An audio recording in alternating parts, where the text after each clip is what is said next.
বিহু বুলি অকণমান ঘৰলৈ আলহী চালহী আহিলে ভাল লাগে নহয়নে? এয়া আজি আমাৰ বিহুৰ একদম ধুমধাম প্ৰস্তুতি চলি আছে আৰু ইফালে মই অকণমান টেঙা বনালোঁ। টেঙা অকণমান মাছেদি বনাওঁ বুলি ভাবিলোঁ, কাৰণ টেঙাটো খাবলৈ যিহেতু মন যায় মাছ মাংস খাই উঠাৰ পিছত। তাৰপিছত এনেকৈ ধুনীয়াকৈ ধনিয়া চনিয়া দি পেলাই মই এনেকৈ টেঙাটো এনেকৈ বনাই দিলোঁ। বনাই দি মই এতিয়া আকৌ আৰু এফালে আৰু অকণমান চিকেন আছিলে। ভাবিছোঁ কি যোনে যি খাই তাকে খাব, সেইকাৰণে চিকেনখিনি অকণমান গৰম হ'বলৈ দিলোঁ আৰু মানে অলপ উতলিবলৈ দিলোঁ আৰু বিহুৰ শুভেচ্ছা। বিহুৰ শুভেচ্ছাটো পুৰা শুভেচ্ছা। তো উৰুকাৰ দিনা খাব নোৱাৰা বস্তুটো তাৰমানে আজি আহি পেলাই খাইছোঁ। কেনেকুৱা একদম টেষ্টটো? সুন্দৰ। সেই সুন্দৰ কাৰণে প্ৰত্যেক বছৰে আহোঁ। Thank U. কালি বাৰু মঙলবাৰ পৰিল কাৰণে নাহিল, সেইকাৰণে আজিয়ে যোৱাকালিৰটো হ'ল আৰু। বাবুদা কেনে বিহুৰ?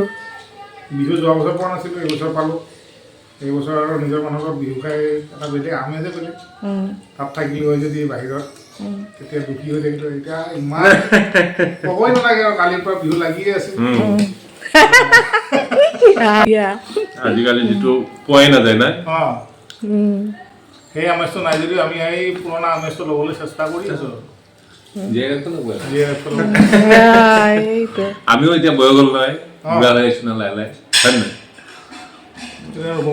ফুল ফুল বুঢ়া ৰিকগনিশ্যন পোৱা নাই, পাম আৰু একদম এবাউট টু। আৰু 5 বছৰ মেক্সিমাম আৰু নহ'ব আৰু হেৰিটো চেছ, লাগজাৰীটো চেষ্টা ল'ৰা ছোৱালী ডাঙৰ হয় সেইটো বুঢ়া বুলিও ক'ব নোৱাৰে, এতিয়া আমাক ডেকা বুলিও ক'ব নোৱাৰে।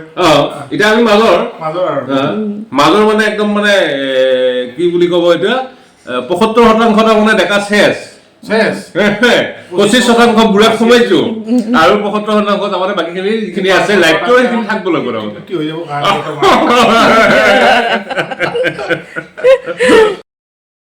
এনেকৈ মোৰ প্ৰায় বস্তুখিনি মোটামুটি বনোৱা হৈছেই আৰু এপদ বা দুপদ কিবা বনাব আছে।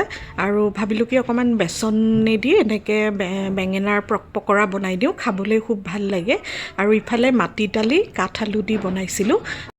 কেনেকুৱা খানা? প্ৰায় প্ৰতি বছৰৰ দৰে আমি আজিও নৱৰ ঘৰত ধুনীয়া খাদ্য জুবিয়া বনাইছিল, পৰ্ক ভাল বনাইছে, বাকীবোৰ আমাৰ নৱৰ বোৱাৰীয়ে বনাইছে, সুন্দৰ।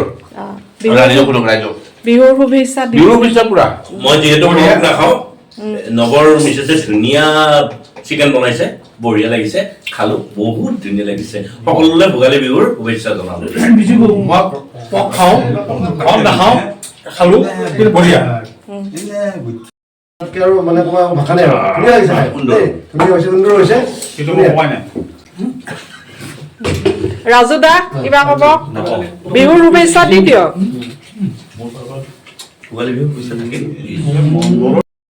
আৰু এটা দাদাই বেলেগ লুক দিলে দেখিছেনে?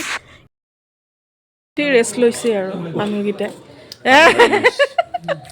আৰু নোৱাৰো শিকিছো। সেইফালে ৰাইজ আকৌ বহিছে নতুনকে। আৰু দিনটো একো খোৱা নাই, এতিয়া ভাবিলোঁ ময়ো অকণমান ভাত খাই লওঁ, যিহেতু ৰাতিপুৱাৰ পৰা একো নোখোৱাকৈ আছোঁ। আমাৰ এইবাৰ বিহুৰ মানে চেলিব্ৰেশ্যনটো এনেকৈয়ে হৈ গ'ল। আপোনালোকে বাৰু কেনেকৈ চেলিব্ৰেট কৰিলে জনাবলৈ নাপাহৰিব। ভাতকেইটা খাওঁতেও শান্তি দিয়া নাই, মানে মানুহকেইটা কিবা কিবি কৈ জোকায়ে আছে এওঁলোকে, আৰু এওঁলোকৰ মাজত এইবোৰ চলিয়ে থাকে বাৰু, ইমান কথা নাই। এতিয়া মই টেষ্ট কৰোঁ। প্ৰথমতে অকণমান বিলাহী জোল ল'লোঁ, ভালেই হৈছে।